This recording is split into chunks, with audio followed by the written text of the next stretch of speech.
Greetings all. It's a beautiful sunny day. Today is Monday, April 21st, 2014. And I've been having very serendipitous events and meetings and having quite spiritual awakenings and realizations. One of which keeps on nudging at me that I feel called to share very strongly. When moving through soul, we are whole, holistically one with Source. And I have to share this, and many people will be very uncomfortable with this conversation because it has to do with money. And really about the history of money. And there's plenty of historical documentation about the history of money. And in the fact that it is a spell, a trap of slavedom, if you will, for Source, given to all freely, meant to keep us trapped in a cycle of ever needing and ever looking up to someone above us for the answers when all is within. So I'm really spiritually auto-guided, so much is going to kind of come through me.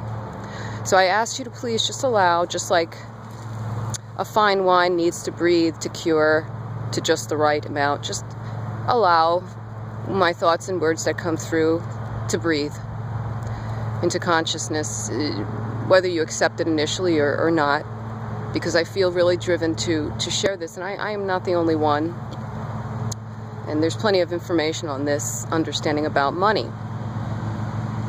Understand that when we are giving of our energy, our source, which is freely given, should be freely given, yet in this society we've been trained to abhor the idea of free. Anything free for free, is that you're less than, you're not receiving that which you receive, that which you deserve in kind. The value of who you are is based solely on the money. When you find people who move through their heart source in everything they do, and let me tell you, I'm not knocking the understanding, I still survive on money. But the idea is for us to breathe consciousness into the idea that it is a trap, it is dead plant life right here in front of you, these trees which are being cut down left and right with different numbers printed on it, not making it worth any much more or less than the other. But this is the genocide of our future generations right here. This lifestyle of money is rooted in blood. It's blood money. And to understand that when you trade your energy, your gifts for that, you're trading it for all that which it's attached to, which is death and degradation. I have to speak this out. And as I'm saying these words, I'm in the middle of an area, a very spiritual spot for me, which has been neglected and kind of torn asunder by man. And I sit here and give her, Mother Earth, all of my love and appreciation. And she bids that I speak these words because as long as we continue to live in this paradigm of money and greed and sell ourselves for the dollar, then we're going to continue to live in a situation where we will have no more trees, or an ecosystem to be supported, crops to be supported, and so on. So there's a lot of science and a lot of wisdom behind this understanding.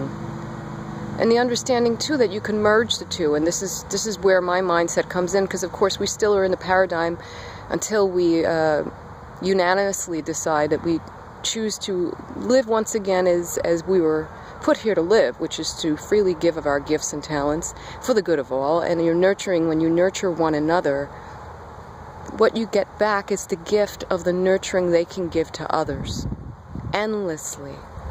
But what money does is seal the deal on the ability for everyone to access those gifts that are free for all. Originally God put here, Source put here, whatever your belief system is, put here within us, within our hearts, our souls. And you know it's true because it resonates within you. Just think about the word money. Just the thought of it causes anxiety in most people because we have been raised in a world of needing to get it or the lack thereof of, or all of the pain associated with having to earn it all of your life. It's a slavery. It's a mental slavery. It's a spell. I invite you all to just let that sit for a while, whether you agree or you don't. There's plenty of information on the history of money, the history of our government, and so on. It's all tied together. But how can we rebuild? Yes, we do have to pay our bills, so we need money in this paradigm. But that doesn't mean that we can't equally start to meld our giving of ourselves equally for the exchange until we unanimously decide that we're going to now exchange gifts for energy now, and eventually just phase it out. Allowing Earth to flourish once again, and greed to dissipate, and the need for the feel for want, for the need for greed, which is bred by money. For those who have too little, for those who have too much, bred power, and all of those things that go with it. So I send you much love. I speak from my heart. Thank you for listening, and blessings and peace to all.